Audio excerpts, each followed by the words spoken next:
밤에 푹 자본 게 언제였는지 기억조차 안 나십니까? 여러분, 저도 똑같습니다. 매일 밤 두세 번씩 화장실 가느라 잠을 설치죠. 아침에 일어나면 온몸이 천근만근입니다. 오늘은 우리 세대의 절반 이상이 겪고 있는 밤에 자주 깨서 소변 보는 문제, 이걸 의학 용어로 야간뇨라고 하는데요. 이것을 확실하게 해결하는 방법을 알려드리겠습니다. 오늘 영상은 25분 정도 되는데요. 중간에 끊지 마시고 끝까지 보셔야 합니다. 왜냐하면 마지막 5분에 나오는 한 가지 방법만으로도 야간뇨를 절반으로 줄일 수 있기 때문입니다. 많은 분들이 이걸 몰라서 고생하고 계십니다. 그럼 시작하겠습니다. 먼저 여러분께 질문 하나 드리겠습니다. 밤에 몇 번까지 깨는 게 정상이라고 생각하십니까? 한 번? 두 번? 아니면 세 번까지도 괜찮다고 생각하시나요? 정답을 말씀드리겠습니다. 의학적으로는 한 번도 안 깨는 게 정상입니다. 놀라셨죠? 하지만 현실은 전혀 다릅니다. 60대 이상 어르신들의 60에서 70%가 최소 1회 이상 깹니다. 70대가 넘어가면 이 비율이 더 올라갑니다. 이렇게 흔하기 때문에 병원에서는 보통 밤에 2번 이상 깰 때부터 치료가 필요하다고 봅니다. 치료 목표도 0회가 아니라 1회 이하로 줄이는 걸 목표로 합니다. 그런데 여러분, 이렇게 생각하시는 분들 많으실 겁니다. 나이 먹으면 원래 그런 거지 뭐 굳이 치료까지 해야 하나? 절대 그냥 넘기시면 안 됩니다. 왜 그런지 지금부터 말씀드리겠습니다. 야간뇨를 방치하면 세 가지 심각한 위험이 찾아옵니다. 첫 번째, 낙상 사고입니다. 우리나라 노인 골절 사고의 상당수가 집안에서 화장실 가다가 발생합니다. 골절이 생기면 입원하게 되고 입원하면 합병증이 생기고 최악의 경우 생명까지 위험해집니다. 통계를 보면은 야간뇨 환자의 낙상 위험이 일반인보다 2배 이상 높습니다. 이 배입니다. 두 번째, 우울증입니다. 수면 부족이 계속되면 기분도 가라앉고 의욕도 떨어집니다. 연구 결과를 보면 야간뇨가 있는 분들은 우울증 발생률이 2배 이상 높게 나타납니다. 세 번째, 전반적인 건강 악화입니다.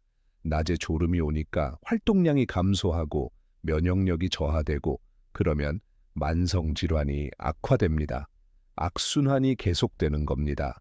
그러니 꼭 해결하셔야 합니다.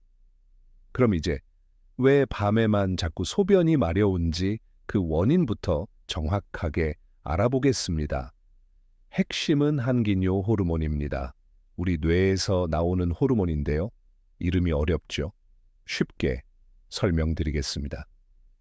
이뇨는 소변을 많이 만든다는 뜻입니다. 이뇨제라고 들어보셨죠?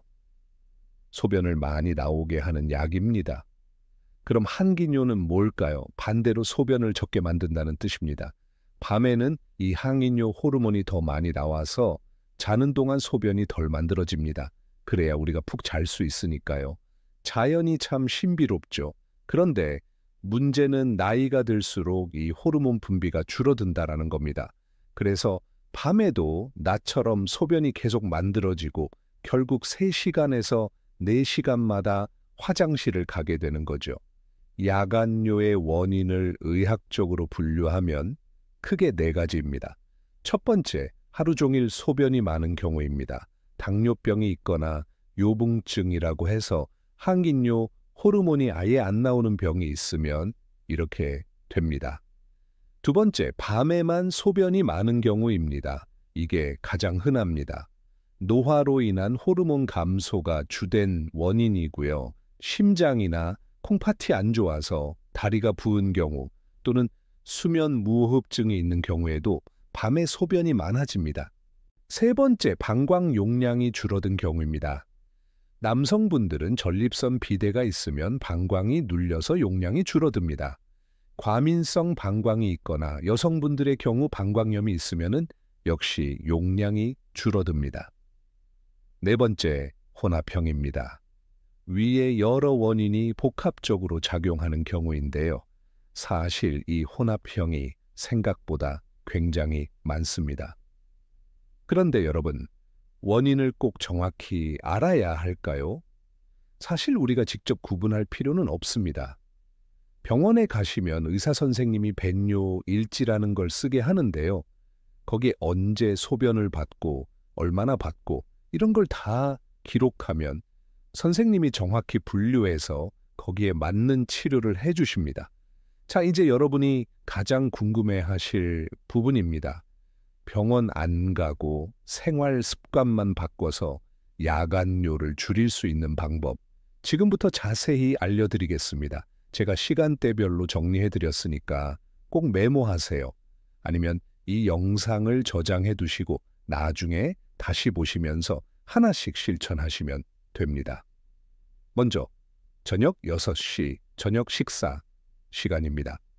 이 시간부터 금지해야 할 게 3가지 있습니다. 첫 번째, 커피나 녹차 같은 카페인 음료입니다. 카페인은 소변을 강제로 많이 만듭니다. 천연 이뇨제라고 보시면 됩니다. 두 번째, 술입니다. 소주든 맥주든 술은 항이뇨 호르몬을 억제합니다. 그래서 소변이 더 많이 만들어집니다. 저녁에 술을 드신다는 건 오늘 밤 한숨도 못 자겠다 각오하고 드시는 겁니다. 세 번째, 그리고 이게 정말 중요한데요. 짜게 드시면 안 됩니다. 짜게 먹으면 몸이 붓잖아? 그럼 소변이 덜 나오는 거 아니야? 많은 분들이 이렇게 생각하십니다. 완전히 잘못된 생각입니다. 저도 처음엔 그렇게 생각했습니다. 그런데 연구 결과를 보고 깜짝 놀랐습니다. 일본에서 발표된 연구입니다. 321명을 대상으로 12주 동안 실험을 했습니다. 소변 검사로 염분 섭취량까지 정확하게 측정했습니다. 결과가 어땠을까요? 싱겁게 먹은 그룹은 하루 염분 섭취량을 줄였더니 야간뇨가 2.3회에서 1.4회로 줄었습니다. 거의 치료 목표에 도달한 겁니다. 반대로 짜게 먹은 그룹은 염분 섭취량이 늘어나면서 야간뇨도 2.3회에서 2.7회로 늘었습니다. 왜 이런 결과가 나올까요? 짜게 먹으면 갈증이 나서 물을 더 많이 마시게 됩니다. 그리고 다리가 미세하게 붓습니다. 그 붓기가 밤에 소변으로 다 빠져나가는 겁니다. 젊을 때는 항기뇨 호르몬이 나와서 그걸 막아주는데 나이가 들면 호르몬이 적게 나오니까 부은 게 고스란히 밤새 소변으로 만들어지는 거죠. 그러니까 저녁부터는 반드시 싱겁게 드세요. 이것 하나만 지켜도 야간뇨가 확 줄어듭니다. 정리하면 저녁 6시부터 카페인, 술, 소금 이 3가지를 피하셔야 합니다. 이제 저녁 8시, 식사 후 2시간이 지난 시점입니다. 이 시간부터는 물을 끊으셔야 합니다. 약 드실 때 물 외에는 물을 마시지 마세요. 건강을 위해서 물을 많이 마셔야 하는 거 아니야? 맞습니다. 그런데 낮에 많이 드시면 됩니다. 낮에 충분히 드시고 저녁 식사 때부터는 물을 줄이고 저녁 먹고 나면 약 먹을 때 빼고는 물을 드시지 마세요. 과일도 드시지 마세요. 과일은 90%가 물입니다. 저녁 후식으로 과일 드시는 분들 많으신데 야간뇨 때문에 고생하신다면 이것도 끊으셔야 합니다. 그리고 이 시간부터 다리를 올리기 시작하세요. 소파나 침대에 누워서 다리를 심장보다 높게 올리세요. 쿠션이나 베개를 다리 밑에 받치시면 됩니다. 2시간만 이렇게 계시면 다리 붓기가 빠집니다. 왜 다리를 올려야 할까요? 낮 동안에 우리 다리는 중력 때문에 미세하게 붓습니다. 이 붓기가 밤 사이에 야간뇨를 만들기 때문에 미리 빼는 겁니다. 자기 전 2시간 동안 몸에서 만들어진 소변을 다 빼고 자는 거죠. 더 확실한 방법도 있습니다. 의료용 압박 스타킹을 낮부터 신는 겁니다. 인터넷에서 의료용 압박 스타킹 검색하시면 쉽게 구매하실 수 있습니다. 이렇게 하면 애초에 낮 동안에 다리가 붓는 걸 원천 봉쇄할 수 있습니다. 단, 신부전이 있으신 분들은 압박 스타킹 착용 전에 의사 선생님과 꼭 상담하세요. 이제 저녁 9시, 잠들기 1시간 전입니다. 이 시간부터는 숙면을 위한 준비를 하셔야 합니다. 첫 번째, 방을 어둡게 하세요. 암막 커튼을 설치하시고 시계의 작은 불빛도 가리세요. 휴대폰은 멀리 두세요. 빛이 수면을 방해합니다. 두 번째, 몸과 마음을 이완하세요. 발끝부터 차례로 힘을 빼는 연습을 하세요. 그리고 중요한 건 잠에 대한 강박을 버리는 겁니다. 자야 해, 자야 해 이러면 더 못 잡니다. 졸리면 자겠지. 이렇게 편안한 마음을 가지세요. 세 번째, 방 습도를 올리세요. 가습기를 틀어놓으세요. 3시간 동안 물을 안 마셨으니까 목이 마를 수 있습니다. 그런데 물은 침대 옆에 두지 마세요. 자다가 무의식 중에 마실 수 있습니다. 자, 이제 저녁 10시 잠들기 직전입니다. 소변이 안 마려워도 반드시 한 번 더 보세요. 이걸 루틴으로 만드세요. 조금이라도 남은 게 있으면 다 비우고 자자. 이런 마음으로 마지막 소변을 보고 주무세요. 자, 여기까지가 잠들기 전에 하셔야 할 일들입니다. 정리해 볼까요? 저녁 6시 카페인, 술, 소금 금지. 저녁 8시 물 끊고 다리 올리기. 저녁 9시 숙면 준비. 저녁 10시 마지막 소변 보기. 이 4가지만 지켜도 야간뇨가 확실히 줄어듭니다. 그런데 여러분, 지금부터가 정말 중요합니다. 오늘 영상에서 제일 핵심입니다. 처음에 말씀드렸죠. 이것 하나만으로도 야간뇨를 절반으로 줄일 수 있다고. 한밤중에 깼을 때 어떻게 해야 하는지 알려드리겠습니다. 자다가 깼습니다. 소변이 좀 마렵습니다. 그럼 당연히 화장실 가시죠? 잠깐만요. 진짜 소변 때문에 깬 건가요? 여러분, 이게 핵심입니다. 자다가 깬 이유가 정말 소변 때문일까요? 진짜 야간뇨는 이렇습니다. 방광이 터질 것 같은 느낌이 듭니다. 꿈에서 화장실을 찾고 있었습니다. 참을 수 없는 절박함이 있습니다. 이런 게 진짜 야간뇨입니다. 그런데 가짜 야간뇨도 있습니다. 그냥 잠에서 깼는데 소변이 좀 마렵네 이 정도입니다. 참을 만한 정도입니다. 안 가도 될 것 같은데 어차피 깼으니 가자 이런 경우입니다. 놀랍게도 의학 연구에 따르면 야간뇨의 50% 이상이 가짜입니다. 나이가 들면은 수면 유지 장애라고 해서 중간에 그냥 깨는 경우가 많습니다.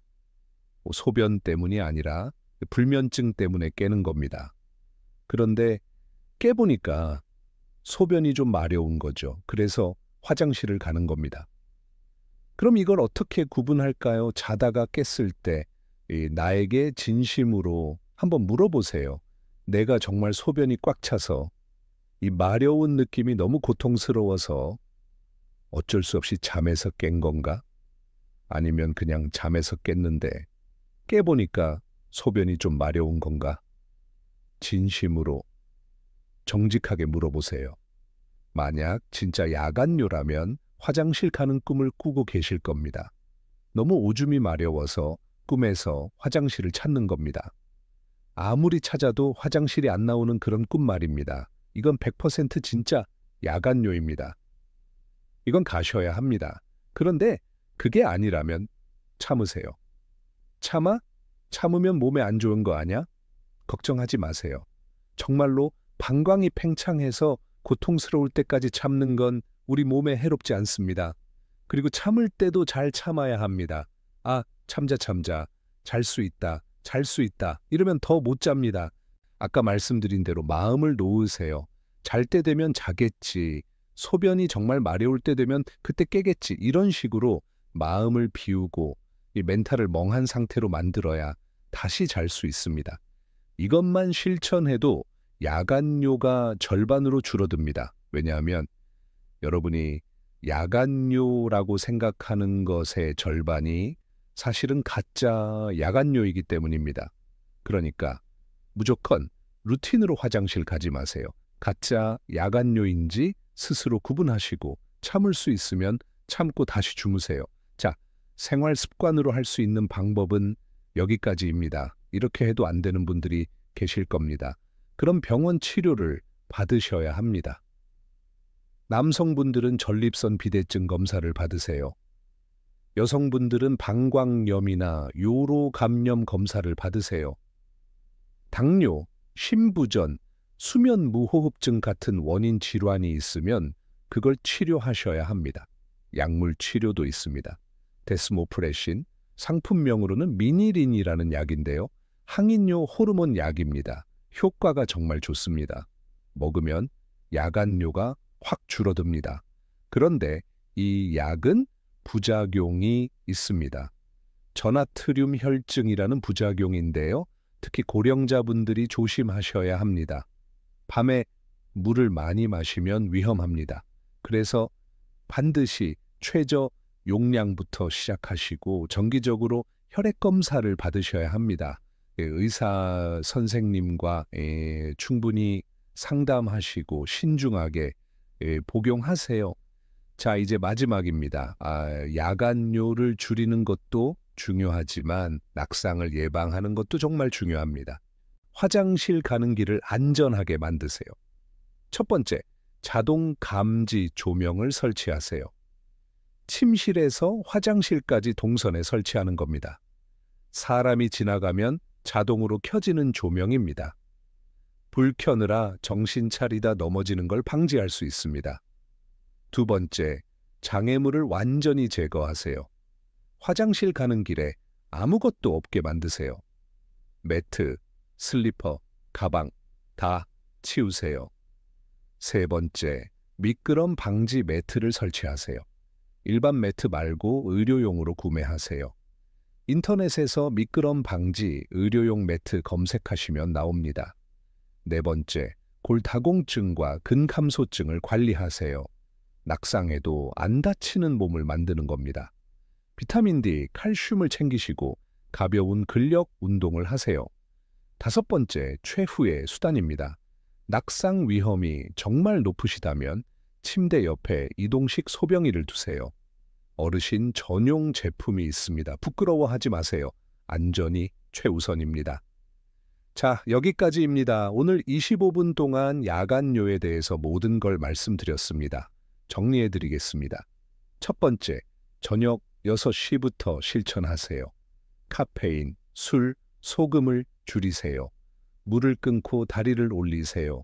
두 번째, 밤에 깨면 진짜 야간요인지 확인하세요. 가짜면 참고 다시 주무세요. 이것만으로도 50% 해결됩니다. 세 번째, 안전이 가장 중요합니다. 화장실 가는 길을 밝히세요. 낙상 예방을 철저히 하세요. 여러분, 야간요는 나이 들어서 당연한 게 아닙니다. 충분히 개선할 수 있고 개선해야 합니다. 오늘부터 제가 알려드린 방법들을 하나씩 실천해 보세요. 처음에는 습관이 안 돼서 힘들 수 있습니다. 하지만은 이 주만 꾸준히 하시면 분명 변화를 느끼실 겁니다. 여러분의 편안한 밤과 건강한 아침을 응원합니다. 다음 시간에는 변비 없이 속 편한 노년 보내기에 대해 알려드리겠습니다. 구독과 좋아요, 알림 설정 부탁드립니다. 감사합니다.